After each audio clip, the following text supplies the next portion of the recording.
Praise the Lord. Hallelujah, hallelujah, hallelujah, hallelujah, hallelujah, hallelujah, hallelujah. దేవుని పరిశుద్ధ నామమునికి స్తోత్రములు కలుగునుగాక. ఆయనకే సమస్త శక్తి, ఐశ్వర్యము, జ్ఞానము, బలము, ఘనత, మహిమ, స్తోత్రములు పొందనర్హుడు ఆయన మాత్రమే. హల్లెలూయా, హల్లెలూయా. మంచిది. ఈ సమయంలో ప్రత్యేకంగా నన్ను ఆహ్వానించారు అనే దానికంటే, అవకాశం ఇచ్చారు అని చెప్పేదానికంటే, మరి ముఖ్యంగా మరి నాయకులు, ఆంధ్ర ఐపీసీ నాయకులైనటువంటి నోయల్ శామ్యుల్ అయ్య గారు మరి ప్రోత్సహించారని చెప్పచ్చును. నన్ను వారు ప్రోత్సహించారని నేను చెప్పడానికి ఇష్టపడుతూ ఉన్నాను. అలాగూ అయ్యగారికి, సూజన్ అమ్మగారికి వందనాలు చెల్లిస్తూ ఉన్నాను. అలాగే ఆంధ్ర ఐపీసీ అధ్యక్షులైనటువంటి భగవందాస్ అయ్య గారికి, అమ్మగారికి మరి వారికి కూడా వందనాలు చెల్లిస్తూ ఉన్నాను. కౌన్సిల్ వారందరికీ వందనాలు చెల్లిస్తూ ఉన్నాను. ఇక్కడ అనేక మంది దైవజనులందరికీ కూడా వందనాలు చెల్లిస్తూ ఉన్నాను. ఎవరి పేరు నాకు తెలియదు, దయచేసి నన్ను క్షమించండి. కానీ అందరూ ముఖములు కొంత చూసినట్టు పరిచయం ఉంది, కానీ పేర్లు మాత్రం తెలియదు. దేవునికి స్తోత్రాలు, అందరికీ వందనాలండి. ఇక్కడ కూర్చున్నటువంటి పైన కింద కూర్చున్న అటు ఇటు కూర్చున్నట్టు స్త్రీలందరికీ కూడా వందనాలు చెల్లిస్తూ ఉన్నాను. అందరికీ వందనాలమ్మా. దేవునికి స్తోత్రాలు కలుగును గాక. మంచిది. నిజంగా మరి ఇలాగూ ఈ యొక్క మహాసభల్లో మరి ప్రభు ఇచ్చినటువంటి అవకాశాన్ని నా మటుకు నేనైతే ఇక్కడ నిలబడడానికి ఏమాత్రము కూడా తగిన దాని కాను అని నేను దేవుని సన్నిధిలో మీ అందరి ఎదుట ఒప్పుకుంటున్నాను. దేవునికి స్తోత్రాలు కలుగును గాక. అయితే మరి నేనైతే మరి అయ్యగారు ఇలాగ 2 వారాల క్రితం చెప్పినప్పుడు ఒక వారం అంతా ప్రార్థన చేసుకున్నాను. నేను ఎల్లకూడదయ్యా అని ప్రార్థన చేసుకున్నాను. నేను ఎల్లనయ్యా అని ప్రార్థన చేసుకున్నాను. నా వల్ల కాదయ్యా అని ప్రార్థన చేసుకున్నాను. నాకు శక్తి లేదయ్యా అని ప్రార్థన చేసుకున్నాను. కానీ మళ్ళీ ఒక వారం అయిన తర్వాత దేవుడు బలపరిచాడు. తప్పకుండా వెళతాను ప్రభువా, నీ కొరకు నిలబడతాను ప్రభువా అని దేవుడు నన్ను బలపరిచినాడు. దేవునికి స్తోత్రములు కలుగును గాక. ఆయన పిలుపు మనల్ని బలహీనపరిచేది కాదు, మనల్ని బలపరిచేది. దేవునికి స్తోత్రములు కలుగును గాక. హల్లెలూయా. ఇలాగూ నిలబడడానికి కూడా గల కారణం, నా ప్రియ సంఘము ఎప్పుడు నా కొరకు ప్రార్థిస్తారు. మా కొరకు, పరిచర్య కొరకు నిలబడాలని, వాడబడాలని నా సంఘం ఎప్పుడు నా కొరకు ప్రార్థిస్తూ ఉంటారు. అంత మాత్రమే కాదు, మరి అలాగే మా యొక్క తెలంగాణ ఐపీసీ నాయకులైనటువంటి అహరోనయ్య గారు కూడా గొప్ప ఇంట్లో బలమైనటువంటి అర్హమైన పాత్రగా వాడుకొని ఆయన వారు కూడా బలపరిచినారు. దేవునికి స్తోత్రాలు. అంత మాత్రమే కాదు, నా యజమానులు మరి వారు నన్ను ఎంతగానో వెనకుండి ముందుండి నన్ను ప్రోత్సహించినారు. దేవునికి స్తోత్రాలు. మరొకసారి నోయల్ గారికి వందనాలు చెల్లిస్తూ ఉన్నాను. రాగానే నన్ను చూసి వెంటనే నా కొరకు ప్రార్థన చేశారు. ఎంత కొంచెం అది ఒక రకమైన ఆదరణ అనిపించింది నాకు. దేవునికి స్తోత్రాలు. నన్ను చూడగానే వారు నేనమ్మను వాడుకో ప్రభువా అని ప్రార్థన చేశారు. చాలా అల్పురాల్ని, అత్యల్పురాల్ని దేవుడిచ్చినటువంటి ఈ మహాభాగ్యముకై నేను దేవుని స్తుతిస్తున్నాను. Praise the Lord. హల్లెలూయా. మంచిది. మరి నాకు ఉన్నటువంటి సమయంలో త్వరితముగా కొన్ని విషయాలు పంచాలని నా హృదయంలో దేవుడు పెట్టినటువంటి ప్రేరేపణ మీ అందరి ఎదుట పంచాలని ఆశపడుతూ ఉన్నాను. 2 సమూయేలు గ్రంథం వాక్యం ప్రారంభించే ముందు ఈ గుణదల గేట్లోకి వస్తూ ఉంటగానే గుండెలో మంట పుడుతుంది నాకు. దేవునికి స్తోత్రం. ఈ పితరులు ఏనాడు ఇక్కడ సేవ చేశారో వారి బోధలు ఇప్పుడు బలాన్ని ఇస్తున్నాయి నాకు. దేవునికి స్తోత్రాలు. వారు చేసినటువంటి అడుగు జాడలు ఏవైతే ఉన్నాయో అవి సారాన్ని పీల్చుకుంటున్నాను నేను. దేవునికి స్తోత్రాలు. మీరెంత ధన్యులండి. ఒక్కసారి వచ్చిన నేనే ఇంత శక్తి పొందుకుంటే, ఇక్కడ నిత్యము మీరు వచ్చి ప్రార్థన చేస్తుంటారు. మీరెంత శక్తి పొందుకుంటున్నారో. దేవునికి స్తోత్రాలు. శక్తి పొందుకుంటున్నారా? శక్తి పొందుకుంటున్నారా? హల్లెలూయా, హల్లెలూయా. మంచిది. 2 సమూయేలు గ్రంథం 21వ అధ్యాయం. 2 సమూయేలు గ్రంథం 21వ అధ్యాయం 8-9 వచనాలు. ఒక ఇద్దరు స్త్రీలను చూపించాలని ఆశపడుతుంది. ఒక ఇద్దరు స్త్రీలను చూపించాలని నా మనసు ఆశపడతా ఉంది. ఎవరు ఆ ఇద్దరు స్త్రీలు అంటే, ఇక్కడ మనం గమనించినట్లయితే చదువుదాం. ఈ ఒక్క వచనం చదువుదాం. 2 సమూయేలు గ్రంథం 21వ అధ్యాయం 8-9 వచనాలు.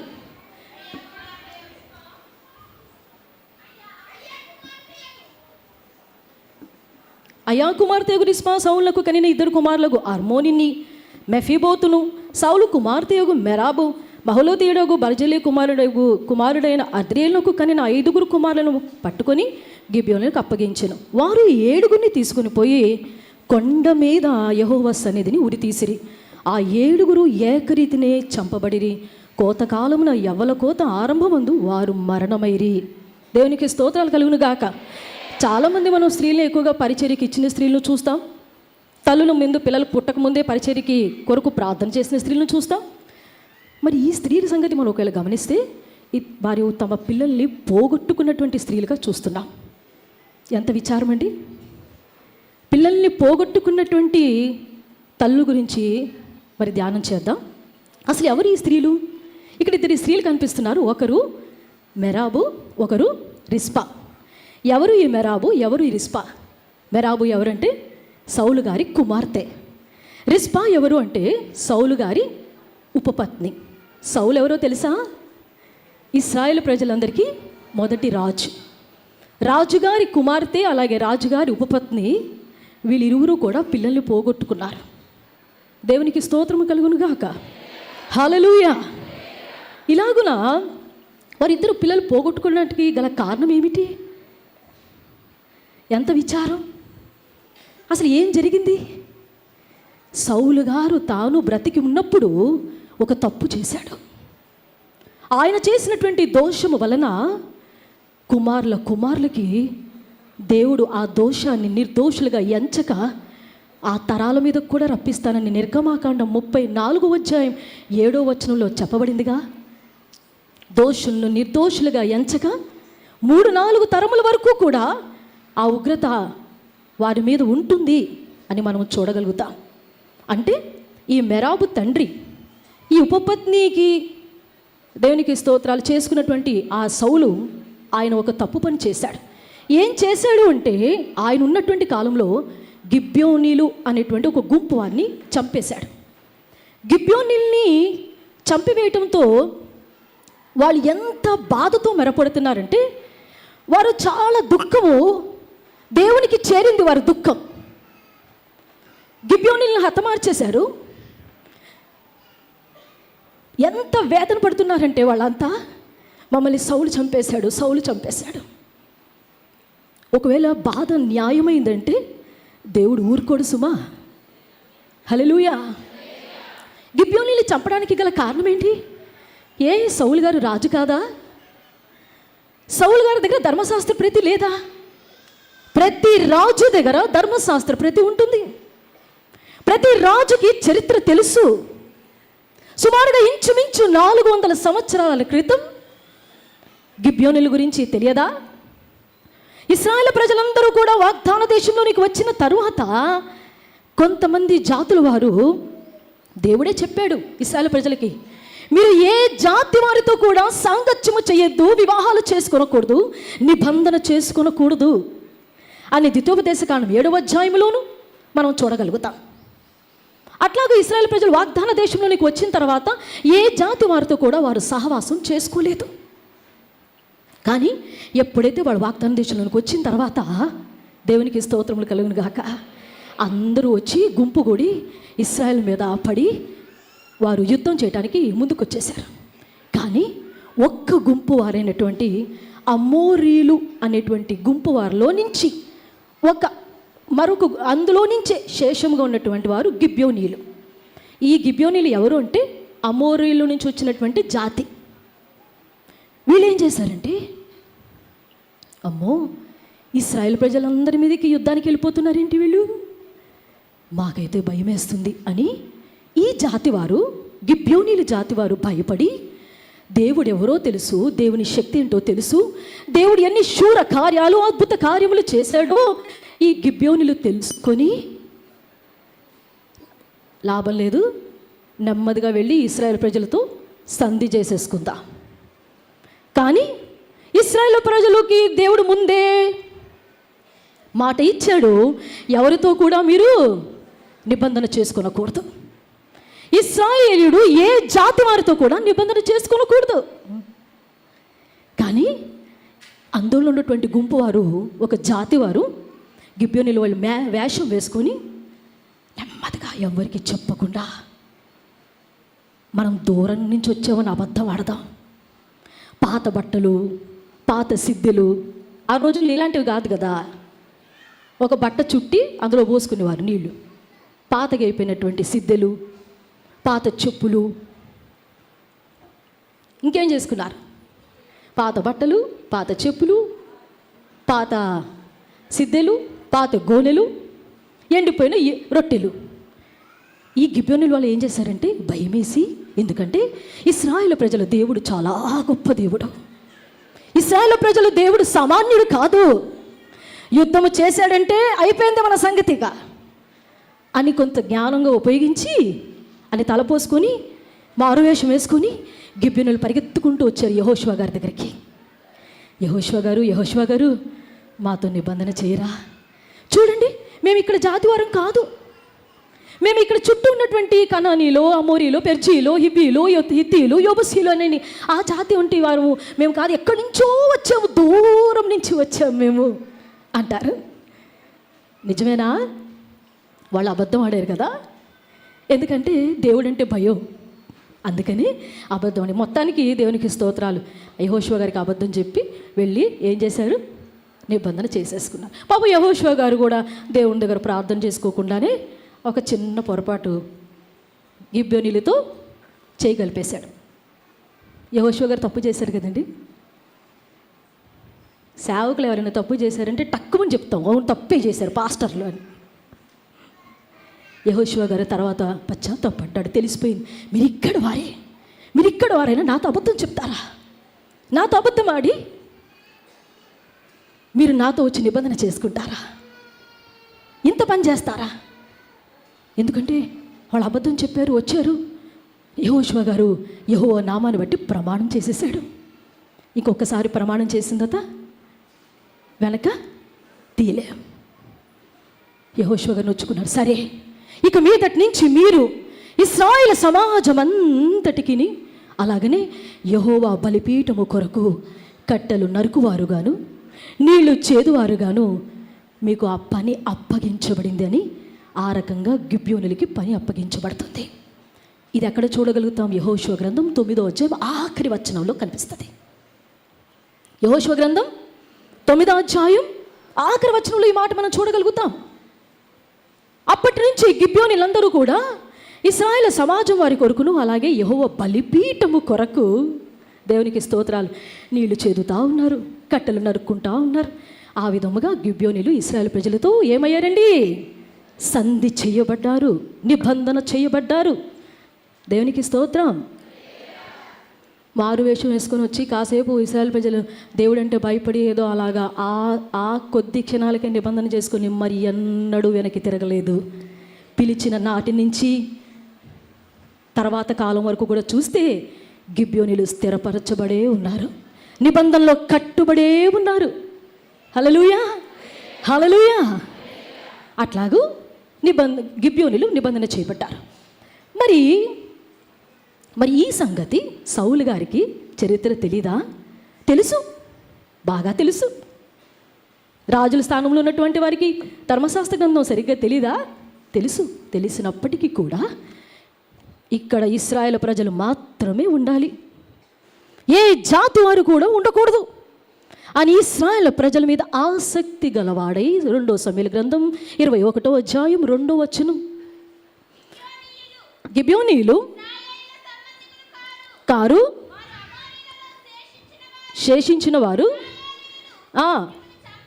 చంపమని కానీ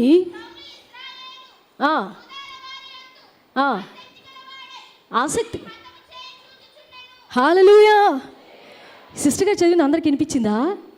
మైక్ పట్టుకుని నాదే ఇలా వినపడుతుంది, మైక్ లేకుండా ఎంత బాగా వినపడుతుందో సిస్టర్. దేవునికి స్తోత్రం. హల్లెలూయా. మంచిది. స్త్రీలది స్వరము వాక్యం చదివినప్పుడు ప్రార్థించేటప్పుడు బలమైన స్వరముగా ఉండాలి, మాట్లాడేటప్పుడు నిదానించి ఉండాలి. హల్లెలూయా, హల్లెలూయా.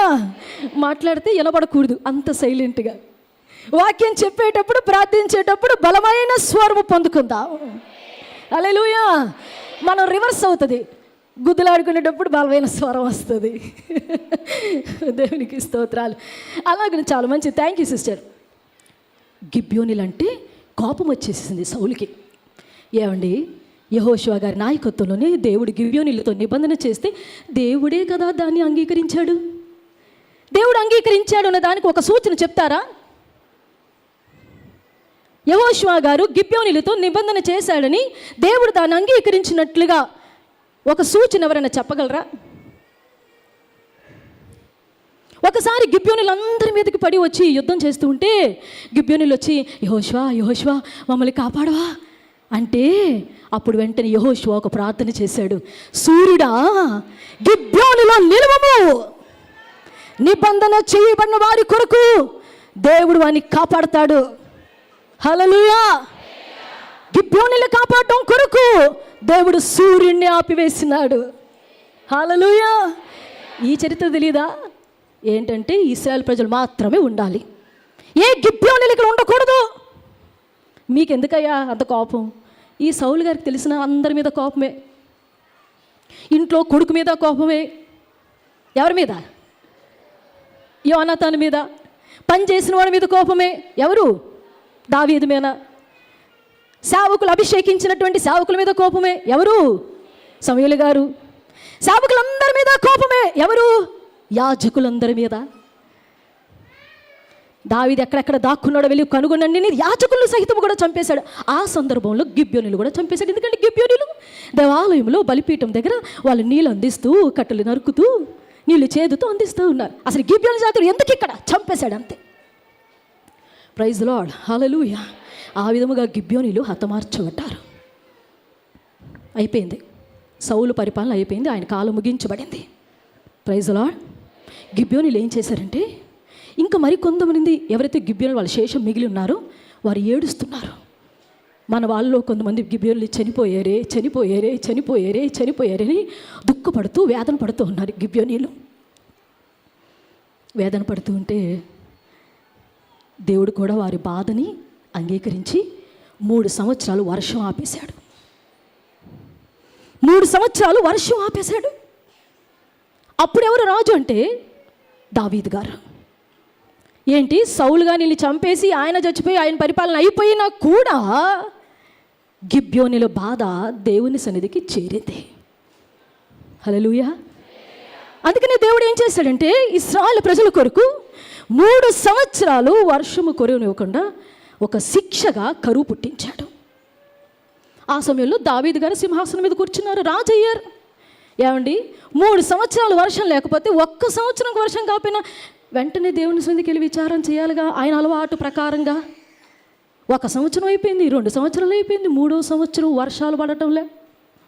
దావీదు గారు ఏం చేశారు తెలిసిన? దేవునికి స్తోత్రాలు కలుగును గాక. ఆయన అప్పుడు విచారం చేశాడు. ఎప్పటికి? 3 సంవత్సరాలకి. 3 సంవత్సరాలకి దేవుని సన్నిధిలో విచారణ చేయటం ప్రారంభించాడు. ఏంటయ్యా వర్షాలు పడట్లే, ఏంటయ్యా వర్షాలు పడట్లే. అప్పుడు దేవుడు మాట్లాడాడు. 2వ సమూయేలు గ్రంథం 21వ అధ్యాయం 1వ వచనంలో, సౌలును బట్టి అతని ఇంటి వాని బట్టి, సౌలు అనే నరహంతకుని బట్టి అతని ఇంటి వాని బట్టి ఈ కరువు శిక్షగా రప్పించాను. Praise the Lord. అవునా, సౌలు ఇంటి వారా? ఇప్పుడు ఏం చేయాలి? వెంటనే దావీదు గిబ్యోనులను పిలవండి, గిబ్యోనులను పిలవండి అని చెప్పాడు. గిబ్యోనులను పిలవండి అని చెప్పిన కానీ వెంటనే గిబ్యోనులు వచ్చారు. ఏం చేయమంటారయ్యా? మీ వాళ్ళు మరణించిన దానికి ప్రాయశ్చిత్తముగా ఏం చెల్లించమంటారు? ఏం చెల్లించమంటారు? ఏం చెల్లిస్తారయ్యా? మాకు ఎవరు ప్రాణాలు అక్కర్లేదు, మాకు వెండి బంగారాలు అసలే అక్కర్లేదు. మమ్మల్ని ఎవరైతే నశింప చేశారో ఆ ఇంటి వారిలో 7 కావాలి, వారిని ఉరిదిస్తాము మా గిబ్యోను కొండ మీద అన్నారు. గిబ్యోనులు అడిగినటువంటి పిటిషన్ ఏంటి? సౌలు ఇంటి వారినటువంటి ఆ వచనం కూడా చదువుదాం. దేవునికి స్తోత్రములు కలుగును గాక. 4వ వచనం. నిమిత్తము కలుగుటకై వెండి బంగారులే కానీ చంపుటే కానీ మేము కోరటం లేదు. కానీ మరి ఏం కోరుతున్నారు? నాశనం చేయొచ్చు, ఇశ్రాయేలు సరిహద్దులు ఉండకుండా మేము లయమాగున్నట్లు మాకు హాని చేయను ఉద్దేశించిన వాని కుమారులు 7 మాకు అప్పగించు, అది చాలు అన్నాడు.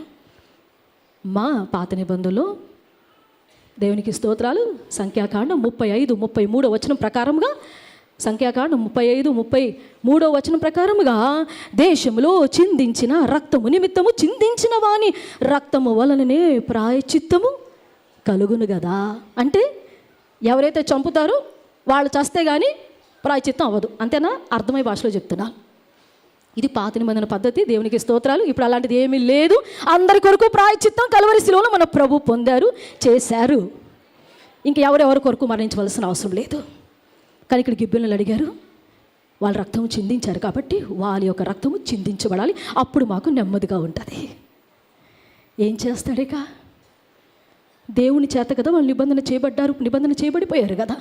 నిబంధన చేయబడటం ప్రాముఖ్యం కాదు, నిబంధనలో స్థిరంగా ఉండటమే కావాలి. నిబంధనలో స్థిరముగా ఉంటే ఎవ్వరు కదిలించలేరు. అందరూ నిబంధన చేయబడ్డారా అంటే బాప్తిజం తీసుకున్నారా? అవును, తీసుకున్నాం. కానీ నిలబడాలిగా, పిల్లలు నిలబడాలిగా. అదే ఇప్పుడు మనం ధ్యానం చేయబోతున్నాం. Praise the Lord. వెంటనే గిబియోనులు హతమార్చిన తర్వాత గిబియోనులు వచ్చి వెంటనే ఆ యొక్క దేవునికి స్తోత్రాలు ప్రాయశ్చిత్తం అడిగిన తర్వాత అప్పుడు దావీదు ఏం చేస్తాడు? దావీదు ఆలోచించేసి యోనాతాను కుమారుణ్ణి అప్పగించక మెరాబు పిల్లల్ని అలాగే రిస్పా పిల్లల్ని అప్పగించేస్తారు. తీసుకోండి, 7 ఊరి వేసుకోండి. Praise the Lord. ఎందుకు యోనాతాన్ని పిల్లల్ని అప్పగించలేదు? ఎందుకు మెరాబు పిల్లల్ని రిస్పా పిల్లల్ని అప్పగించారు? అప్పగించగానే వాళ్ళు తీసుకెళ్ళి గిబియోను కొండ మీద ఊరి వేసేసి, దేవునికి స్తోత్రాలు, ఉరి తీయబడ్డారు. రిస్పా ప్రాణం తల్లడెళ్ళిపోతుంది. వాళ్ళు ఉరి తీయబడాలి, దేవుడు దాన్ని అంగీకరించాలి, ఆయన కోపం చల్లారాలి, గిబియోనుల కోపం చల్లారాలి, దేవుడు కరుణించాలి, వర్షం పడాలి.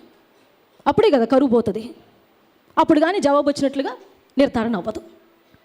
దేవునికి స్తోత్రాలు కలుగును గాక. ఇక్కడ మనం గమనించాల్సిన విషయం, యోనాతాను కుమారుడు ఎందుకు అప్పగించబడలేదు?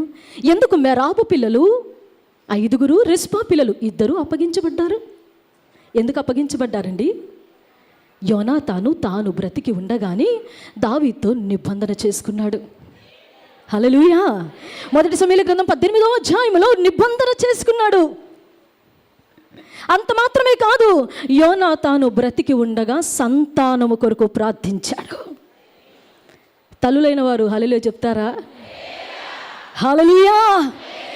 యోనాతాను బ్రతికి ఉండగానే సంతానము కొరకు కూడా నా సంతానం ఎడల దయ చూపించు నాయనా అని ప్రార్థన చేశాడు.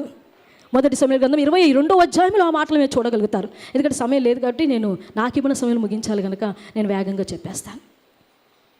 అంటే యోనాతాను పిల్లలు ఎందుకు అప్పగించబడలేదు అంటే సంతానం కొరకు బ్రతికి ఉండగానే ఆయన సంతానం కొరకు ప్రార్థించాడు. హల్లెలూయా. మెరాబు కానీ రిస్పా కానీ ఇలాంటి అనుభవం గుండా వెళ్ళలేకపోయారు. కానీ క్రొత్త నిబంధన స్త్రీలమైనటువంటి మనమందరము కూడా ప్రార్థన చేద్దాం. ఎంత దాకా అంటే మనము బ్రతికి ఉండేంత వరకు పిల్లలందరూ కూడా మనమందరము కూడా మధ్యాకాశంలో కనబడేంత వరకు కన్నీరు విడిచి ప్రార్థన చేద్దాం. హల్లెలూయా. మరి యోనాతాను గారి కుమారుడు మెఫీబోషెతు దావీదు గారి బల్ల దగ్గర లేడా? హల్లెలూయా. అలాగే మన పిల్లలు కూడా మధ్యాకాశంలో ఆ విందులో చేరేంత వరకు కూడా ప్రార్థన చేద్దాం. ఏదో భూ సంబంధమైనటువంటి ఆధిక్యతల కొరకు మాత్రమే కాదు. ఎక్కడ కనిపించాలి? మధ్యాకాశములో పరలోక దూతలతో వచ్చేవేళ, మధ్యాకాశములో పరలోక దూతలతో వచ్చేవేళ, నా కొరకు గాయపడినా ఆ మోమును ముద్దాడుటకు, నా కొరకు గాయపడినా ఆ మోమును ముద్దాడుటకు, నీటి కొరకై వేచిన గుడా బాతులా వంచేదన్, నీటి కొరకై వేచిన గుడా బాతులా వంచేదన్.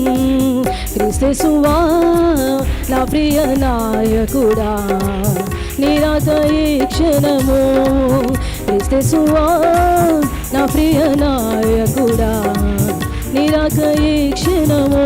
ఆమేన్. హల్లెలూయా. రిస్పా పిల్లలు చనిపోగానే ఎంతైనా కడుపు కోత కదండి. తల్లి పిల్లలది ఏ బంధం అండి? పేగు బంధం.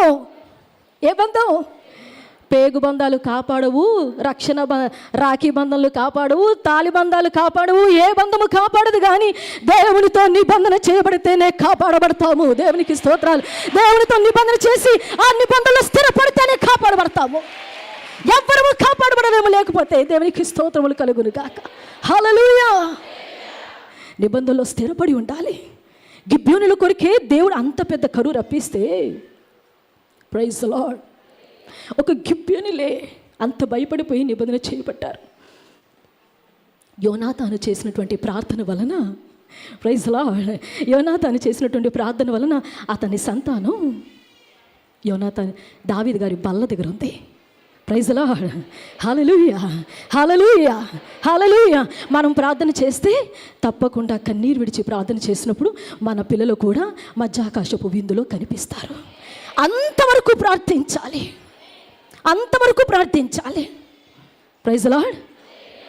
మరి రిస్పా అనుకోవచ్చు, నేను ఉపపత్నిని కదా. అసలు మెరాబు సంగతి తెలుసా?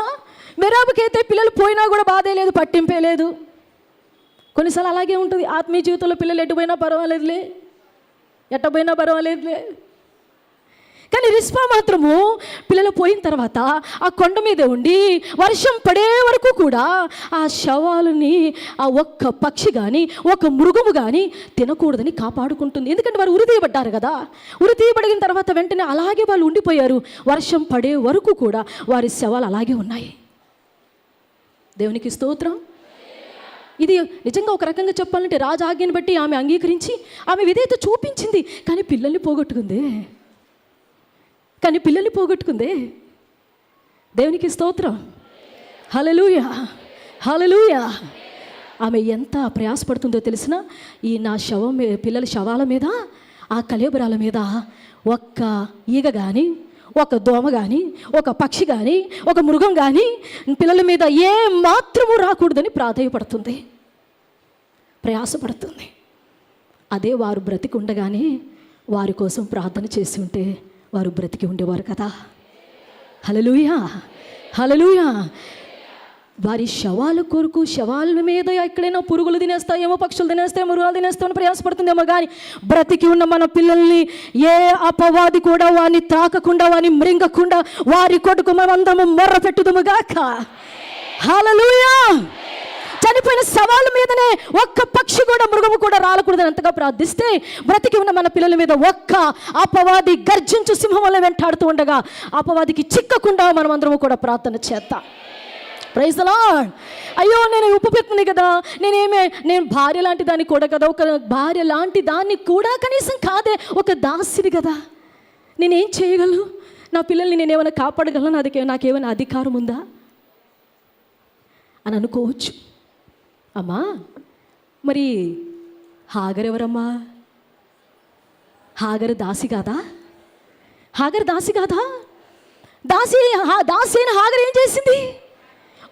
ఏడ్చి కన్నీరు విడిచి తన కుమారుడి, తన ఇష్మాయేలు ఒక జనాంగమేలాగా ఆమె కన్నీరు విడిచి ప్రార్థించలేదా? హల్లెలూయా. ఆమె చేసిన కన్నీరు వల్ల దేవుడు ఇష్మాయేలు సంతాన్ని నిత్య నిబంధనగా స్థిరపరచలేదా? Praise the Lord. Hallelujah, hallelujah. దాసులమని చెప్పి, ఉపపత్ని అని చెప్పి, దాసి లాంటిదని చెప్పి అలా నిస్సహాయ స్థితిలో నేనేం చేయలేను అనుకోదు. ఒక్కటి మాత్రం ప్రతి ఒక్కరిలో కూడా దేవుడు ప్రార్థన పెడతాడు. ప్రతి ఒక్కరము కూడా ప్రార్థించగలము. మరి అంత ఎందుకండి? యాకోబు గారి ఇంట్లో ఉన్నటువంటి దాసులు, మరి వాళ్ళ సంగతి ఏంటండి? యాకోబు గారి ఇంట్లో ఉన్నటువంటి దాసుల సంగతి ఏంటండి? జిల్ఫా సంగతి ఏంటి? బిల్హా సంగతి ఏంటి? వారిలో నుంచి ఎవరు వచ్చారు? దాను గోత్రం రాలేదా? నఫ్తాలి గోత్రం రాలేదా? గాదు గోత్రం రాలేదా? ఆషేరు గోత్రం రాలేదా? వీళ్ళంతా ఎవరు? దాసిలో నుంచి వచ్చినటువంటి గోత్రకర్తలు కాలేదా? Praise the Lord. ప్రార్థిద్దాం. ప్రేమించటమే కాదు, మీరు నేను అందరము భారంతో కన్నీరు విడిచి ప్రార్థిద్దాం. Praise the Lord. పిల్లల కొరకు మొరపెడదాం. దేవునికి స్తోత్రములు కలుగును గాక. హల్లెలూయా, హల్లెలూయా. దేవునికి స్తోత్రములు కలుగును గాక. పిల్లల కొరకు మొరపెడదాం. అందుకనే ప్రభు అయిన యేసుక్రీస్తు వారి కలువరి సిలువలో ఆయన సిలువను మోస్తూ స్త్రీలందరికీ ఇచ్చినటువంటి ఉపదేశము, అమ్మా నా కొరకు కాదు మీ కొరకు, పిల్లల కొరకు ఏడవండి. హల్లెలూయా, హల్లెలూయా. ప్రేమించే తలలోగానే ఉంటాం. కొన్నిసార్లు ప్రేమ తక్కువైనా ప్రార్థన తక్కువ కాకుండా చూసుకుందాం. ఆమేన్, హల్లెలూయా. ప్రార్థించే విషయంలో ప్రయాసపడదాం, ప్రార్థించే విషయంలో పోరాడదాం, ప్రార్థన కొరకు మొరపెట్టుకుందాం, పిల్లల్ని కాపాడుకుందాం. తల వంచండి, ప్రార్థన చేసుకుందాం. ఒక్క మాట, ప్రభువా నా పిల్లల్ని కాపాడు. యోనాతాను ఎలాగైతే పిల్లల కొరకు అప్పగించుకున్నాడో, నా పిల్లల ఎడల మీరు దయ చూపించండి, నా పిల్లల ఎడల మీరు దయ చూపించండి.